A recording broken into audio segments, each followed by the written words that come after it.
Olá, gente, sejam todos muito bem-vindos a mais uma aula de ciências. Sou a professora Fátima e estaremos com mais uma aula de ciências. Então, hoje nós estamos dando continuidade à reprodução, só que hoje nós iremos falar sobre a reprodução das plantas. Então, as plantas elas podem ser divididas em 4 grupos principais, que são as briófitas, musgos, hepáticas e etc. Pteridófitas, samambaias e avencas. As gimnospermas, que são os pinheiros, sequoias, ciprestes. E as angiospermas, goiabeira, cactos, orquídeas, bromélias e etc. Então, esse grupo aqui de angiospermas, elas são um grupo bem mais amplo, certo? Então aqui são os musgos, né? O exemplo de briófitas. Essas aqui são pteridófitas, exemplo samambaia, certo? Na imagem C é as gimnospermas, que são os pinheiros. E aqui as angiospermas. Hoje nós vamos falar de 2 grupos principais, que vai ser das briófitas. Então aqui, ó, a reprodução das plantas de modo geral passou de uma situação de dependência muito grande de água para a fecundação, que é a união dos gametas masculino e feminino. Lembra que nós vimos na aula passada reprodução sexuada e assexuada? Nesse caso aqui, é um tipo de reprodução sexuada, né? Porque vai ter a junção de que? Dos gametas masculino e feminino. E aí já se enquadra na reprodução sexuada. Enquanto essa daqui, ela tanto pode ser sexuada quanto assexuada, ok? Reprodução das briófitas. Em primeiro lugar, o que é briófitas? São os musgos, né? Quando você vai no açude, no rio, que tem aquelas pedras aveludadas, o aspecto verde, aquilo dali são as briófitas, né? Musgos, como queiram chamar. Elas são pequenas, né? De um porte pequeno. Então, elas vivem em locais úmidos e, de preferência, sombreados. Elas precisam muito, a reprodução delas se dá através da água. Ela precisa da água para que haja esse processo reprodutivo. Por isso que ela gosta de locais úmidos e locais assombreados. Por que ela precisa desses locais assombreados? Porque elas são de pequeno porte, pelo fato de ter a ausência de vasos condutores de seiva. Mas, professora, o que é isso? Esses vasos condutores, na planta, uma referência para vocês compreenderem, é como se fossem as nossas veias, artérias, capilares. É o que vai levar o sangue, né, os nutrientes, o oxigênio para o nosso corpo. Então, nós precisamos das nossas veias, das nossas artérias. Já as plantas, elas precisam dos vasos condutores, dessa seiva. O que é essa seiva? Aí é chamado de seiva elaborada, seiva bruta, mas não é o momento agora de vocês saberem o que é isso. Basta saberem que nas briófitas, elas não possuem esses vasos condutores. Isso faz com que elas sejam plantas de pequeno porte, ok? Então aqui, elas representam plantas masculinas e plantas femininas, que produzem respectivamente os gametas, ou seja, é uma reprodução sexuada, porém elas precisam da água. Mas qual é a importância da água para essas plantas? Aí aqui tem um ciclo, tá certo? Tem um ciclo para que possamos compreender. Então aqui uma planta, aqui claro, tá bem aumentada, ela é bem menor, tá certo? Bem minúsculozinho mesmo, para vocês compreenderem. Então aqui, ó, uma planta adulta, no solo os esporos podem germinar e originar novos musgos. Mas como é que vai originar? Simplesmente caiu e já germinou? Não, não necessariamente. Ó, o solo ele precisa ser fértil, precisa ter condições para que essa planta germine, tá certo? Então, aqui suponhamos que vai ter tanto o masculino quanto o feminino, né? Vamos aqui. E aí aqui deu a origem aos gametas. Quando o solo úmido, né, ele vai germinar. Quando ele estiver maduro sexualmente, ou seja, quando estiver no tempo de reprodução, a água da chuva, né, se for um rio, porque quando ele estiver maduro sexualmente, ele vai produzir esses gametas. E aí esses gametas, quem vai levar vai ser a água, tá certo? Então, aqui vai ser o feminino, e aí a água vem e traz o masculino. Entrou aqui dentro, ó. E aqui já houve a fecundação.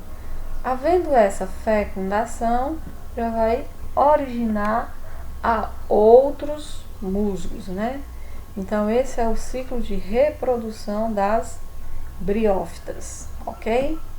Agora vamos aqui para a reprodução das angiospermas. Lembrando que eu falei que as angiospermas é o grupo de planta que temos assim uma maior variedade. Mas por que nós temos tanta variedade? Porque nesse caso aqui ela possui os vasos condutores, ela possui flor, ela possui frutas, ela se adapta muito bem ao ambiente, por isso que ele é um grupo com uma maior quantidade de espécies, ok? O sucesso reprodutivo das angiospermas se deve principalmente à presença de estruturas reprodutivas que favorecem sua reprodução e dispersão no ambiente terrestre, que é as flores e os frutos. O que é essa dispersão? Aqui do lado, ó, é a forma como os organismos se espalham, ocupam mais lugares no ambiente. O vento, né, os pássaros, por exemplo, os beija-flores, eles conseguem dispersar muito, porque ele vem, vai tirar o néctar da flor e aí automaticamente ele leva o pólen e aí ele vai fazendo essa dispersão, tá certo? Então, as angiospermas, elas possuem as flores e os frutos, que é o que vai dar garantir, né, uma variabilidade maior para esse grupo. As flores das angiospermas são formadas por folhas modificadas e são as estruturas responsáveis pela reprodução desta planta. Então, minha gente, ó, as flores são folhas modificadas e ela é responsável pela reprodução sexuada desta planta. Embora muitas flores sejam hermafrodita, o que é hermafrodita, minha gente? Hermafroditas ela possui os dois sexos, tanto o sexo masculino quanto o sexo feminino. A autofecundação não costuma ocorrer com frequência, ou seja, quem é hermafrodita pode acontecer a autofecundação, ou seja, o mesmo indivíduo, já que possui os dois sexos, fazer a autofecundação, ele mesmo não precisar de um outro ser, ele mesmo se autofecunda, tá certo? Pois existem mecanismos que evitam esse processo, por isso que eles não é tão comum nos vegetais, ok? Ó, aqui nós temos também uma ilustração Vamos ver aqui essa ilustração. Ó, aqui é uma flor, né? Que nós vimos que ela é também considerada uma folha modificada. Então, parte feminina, parte masculina, tá certo? Então, essa aqui, ela vai ter uma abertura superior, a estrutura onde o grão de pólen se une à parte feminina da flor, certo? O ovário da flor, da planta, tá aqui, ó. É onde se produz gametas femininos e após a fecundação desenvolve-se o fruto. Então, o fruto ele se desenvolve dentro da folha, da flor, perdão. E aqui a antera, né, que é onde forma os grãos de pólen que contém os gametas femininos. Então, numa plantinha, o pólen ali é onde vai se desenvolver o gameta masculino.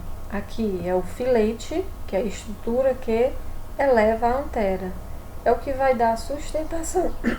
A sustentação.